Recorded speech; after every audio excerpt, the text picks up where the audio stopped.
नमस्कार दोस्तों। वीडियो शुरू करने से पहले आपसे एक रिक्वेस्ट करनी है।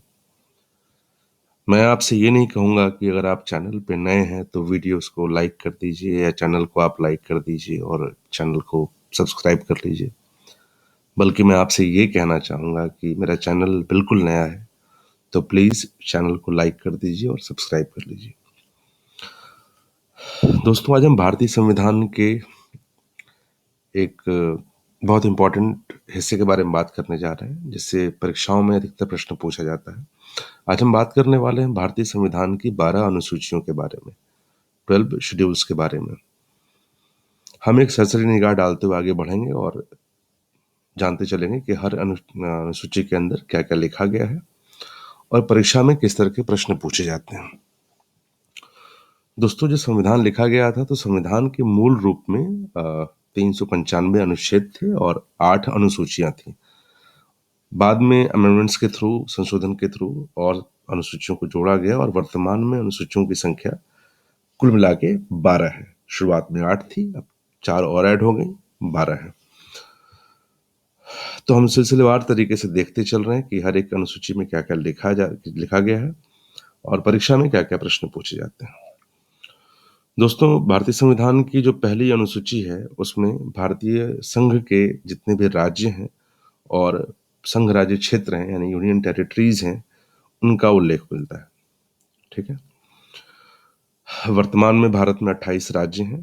पहले 29 थे, जम्मू कश्मीर का विघटन हो गया और वो राज्य से यूनियन टेरिटरीज में कन्वर्ट हो गया और एक और नया यूनियन टेरिटरी बन गया, लद्दाख। तो इस तरीके से राज्यों की संख्या 29 से 28 हो गई और यूनियन टेरिटरीज हमारी 7 से 9 हो गई थी।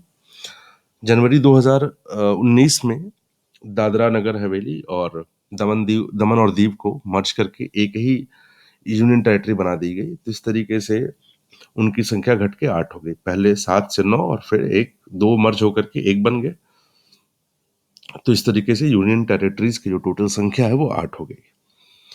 तो जो भारतीय संविधान की पहली अनुसूची है, इसमें भारतीय संघ के जितने भी राज्य हैं और जितनी यूनियन टेरिटरीज हैं, संघ राज्य क्षेत्र हैं, उनका उल्लेख मिलता है। आगे बढ़ते हैं और दूसरी अनुसूची की बात करते हैं। भारतीय राज्य व्यवस्था के जितने भी पदाधिकारी हैं, राष्ट्रपति, राज्यपाल, लोकसभा के अध्यक्ष, विधान परिषद के सभापति, विधानसभा के अध्यक्ष, सुप्रीम कोर्ट के जस्टिस, हाई कोर्ट के जस्टिस, भारत के महालेखा परीक्षक, नियंत्रक महालेखा परीक्षक यानी कैग, इन सभी लोगों को प्राप्त होने वाले वेतन, भत्ते और पेंशन का जो उल्लेख है वो संविधान की दूसरी अनुसूची में मिलता है। पहली अनुसूची में क्या है? राज्य है और जो संघ राज्य क्षेत्र है उनकी बात है। जो दूसरी अनुसूची है उसमें जितने पदाधिकारी हैं उनको जो वेतन, भत्ते और पेंशन मिलती है उनका उल्लेख है। आगे बढ़ते हैं। तीसरी अनुसूची में शपथ का प्रारूप है। आप ऐसे याद रखिएगा, शॉर्ट ट्रिक, शपथ में 3 अल्फाबेट है, शपथ। तो ये तीसरी अनुसूची में आता है। तो जितने पदाधिकारी अपने कार्यभार को ग्रहण करते वक्त जो शपथ पढ़ते हैं, वो शपथ कहाँ लिखी गई है, उसका जो उल्लेख है वो कहाँ पे है? तीसरी अनुसूची के अंदर है। तो फिर से रिपीट कर रहे हैं। पहली अनुसूची में क्या है? जितने राज्य हैं और संघ राज्य क्षेत्र हैं, एरियाज की बात हो रही है। दूसरी में क्या है? इस देश को चलाने वाले, यानी कि उस भारत संघ को चलाने वाले जितने पदाधिकारी हैं, उनके वेतन और भत्ते और पेंशन का उल्लेख है। तीसरी अनुसूची में क्या है? उनकी शपथ का प्रारूप है। ठीक है। चौथी अनुसूची में राज्यसभा की सीटों का जो आवंटन है उसका प्रावधान है। 28 राज्यों तथा 2 यूनियन टेरिटरीज, दिल्ली और पुडुचेरी, इन सभी में जो राज्यसभा की सीटों का बंटवारा है उसका जो उल्लेख है वो चौथी अनुसूची में है। सबसे अधिक राज्यसभा की सीटें उत्तर प्रदेश राज्य में है, जिनकी संख्या 31 है। तो ये भी एक याद रखने लायक पॉइंट है। 5वीं अनुसूची में अनुसूचित क्षेत्रों और अनुसूचित जनजातियों के प्रशासन व नियंत्रण का प्रावधान है। 6ठी अनुसूची में असम, मेघालय, त्रिपुरा और मिजोरम। ये बहुत ही इंपॉर्टेंट पॉइंट है। 4 राज्य आते हैं सिर्फ, असम, मेघालय, त्रिपुरा और मिजोरम।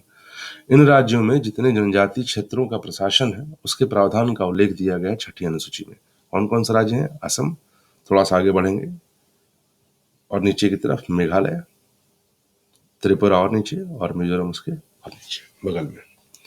तो इन 4 राज्यों में जनजातीय क्षेत्रों के प्रशासन का प्रावधान जो दिया गया है वो छठी अनुसूची में दिया गया। अब बात करते हैं सबसे इंपॉर्टेंट अनुसूची के बारे में, 7वीं अनुसूची के बारे में। केंद्र व राज्य के बीच जो शक्तियों का बंटवारा है उसका जो उल्लेख है वो 7वीं अनुसूची में है।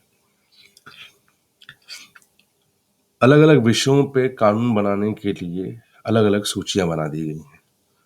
जैसे पहली सूची है संघ सूची। इसमें 100 सब्जेक्ट्स हैं, 100 विषय ऐसे हैं जिन पे केंद्र कानून बना सकता है। शुरुआत में इसमें 97 विषय थे। दूसरी सूची है राज्य सूची। इसमें 66 विषय थे जो अब 61 हैं और इन पे राज्य सरकारें कानून बनाती हैं। और तीसरी सूची है समवर्ती सूची, जिन पे केंद्र व राज्य दोनों ही कानून बना सकते हैं, और वर्तमान में इनमें 52 विषय हैं जिन पे दोनों ही कानून बना सकते हैं। अच्छा, बड़ी दिलचस्प बात यह है कि अगर किसी विषय पे बनाया गया कानून जो है, या किसी कानून का जो विषय है, अगर वो दोनों क्या हुआ, दोनों ही सेम हो गया, केंद्र का और राज्य का, तो ऐसे कंडीशन में राज्य का जो बनाया हुआ कानून है वो समाप्त हो जाता है और केंद्र का कानून ही चलता रहता है। ठीक, वही मान्य होता है। तो 7वीं अनुसूची में क्या हमने पढ़ा कि केंद्र व राज्य के बीच में शक्तियों का बंटवारा। अब हम बात करते हैं शक्तियों का बंटवारा का अर्थ ये हुआ कि ऐसे कौन कौन से विषय हैं, जैसे चिकित्सा हुआ, शिक्षा हुआ, लॉ एंड ऑर्डर हुआ, एम्प्लॉयमेंट हुआ, वेलफेयर हुआ, ऐसे तमाम विषय हैं। तो किन किन विषयों पे राज्य सरकारें कानून बनाती हैं और किन किन विषयों पे संघ कानून बनाता है, केंद्र सरकार कानून बनाती है, और किन किन विषयों पे दोनों ही कानून बना सकते हैं। इस तरीके से ये तीन सूचियां बनाई गई हैं, राज्य सूची, संघ सूची, राज्य सूची और समवर्ती सूची। तो दोस्तों, ये जानकारी थी 7वीं अनुसूची के बारे में। अब हम बात करते हैं 8वीं अनुसूची के बारे में। भारतीय संविधान में मान्यता प्राप्त जो भाषाएं हैं उनकी सूची 8वीं अनुसूची में दी गई है। संविधान के मूल स्वरूप में आरंभ में 14 भाषाओं को मान्यता दी गई थी, लेकिन वर्तमान में ये इसमें भाषाएं बढ़ा दी गई हैं अलग अलग संशोधन के थ्रू, और इसमें अब जो टोटल भाषाएं वो 22 है।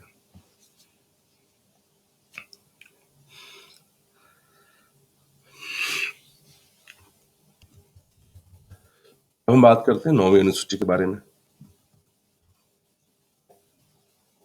कुछ अधिनियमों और विनियमों के सत्यापन का प्रावधान।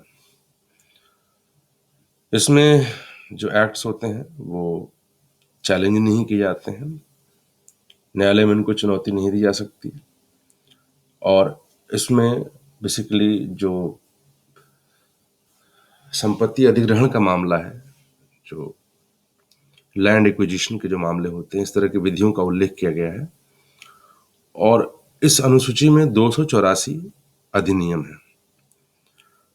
अब तक ये मान्यता थी कि इस अनुसूची में जो कानून है, इस अनुसूची के अंतर्गत जो कानून आते हैं उन कानूनों की न्यायिक समीक्षा नहीं की जा सकती।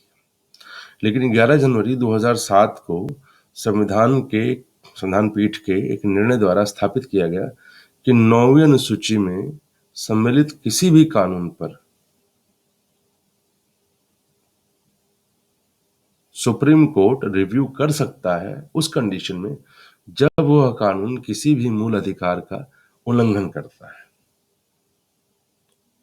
ठीक है, अगर 9वीं अनुसूची का कोई भी कानून मौलिक अधिकारों का उल्लंघन करेगा या हनन करेगा, ऐसी कंडीशन में उस कानून का या उन कानूनों की समीक्षा सुप्रीम कोर्ट द्वारा की जा सकती है। ये प्रावधान 11 जनवरी 2007 के संविधान पीठ के एक निर्णय द्वारा हुआ। तो ये होगी 9वीं अनुसूची। 10वीं अनुसूची की बात कर लेते हैं। दल बदल के आधार पर अयोग्यता का प्रावधान। राजनेताओं के जो निर्वाचित राजनेता हैं, दल बदल के आधार पे उनको अयोग्य करने का जो प्रावधान है या उनको अयोग्य साबित करने का जो प्रावधान है, अगर वो पार्टी चेंज करते हैं कोई भी निर्वाचित राजनेता, तो उसका जो उल्लेख है वो 10वीं अनुसूची में है। 11वीं अनुसूची और 12वीं अनुसूची क्रमशः पंचायतों के बारे में है। जो 11वीं अनुसूची है वो पंचायती राज के बारे में है और 12वीं अनुसूची नगर पालिकाओं की शक्तियों और अधिकार के बारे में है। 11वीं अनुसूची पंचायत राज की शक्तियां, अधिकार व उत्तरदायित्व के बारे में है।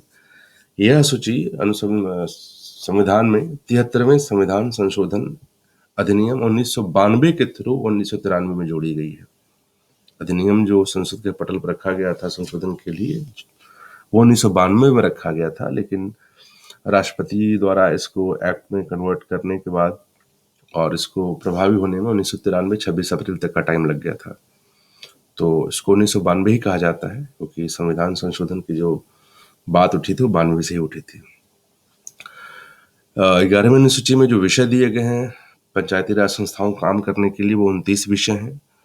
12वीं अनुसूची जो है वो नगर पालिकाओं की शक्तियों व अधिकार व उत्तरदायित्व की बात करता है, और यह अनुसूची 74वें संविधान संशोधन 1993 वही सेम 73 वाली कंडीशन है के द्वारा जोड़ी गई। यानी कि जो संविधान संशोधन का जो प्रस्ताव था संसद के पटल पे 92 में रखा गया था, लेकिन प्रभावी होते होते इसे 93 लग गया था और इसके लिए 18 विषय दिए गए। दोस्तों, ये अनुसूचियों की जानकारी थी, पहली अनुसूची से लेकर के 12वीं अनुसूची तक। इसमें परीक्षा में 7वीं अनुसूची से प्रश्न पूछे जाते हैं। भाषाओं की संख्या पूछी जाती है, 22 भाषाओं को मान्यता प्राप्त है। स्टार्टिंग में मात्र 14 भाषाओं को मान्यता प्राप्त थी। ये भी प्रश्न पूछे जाते हैं।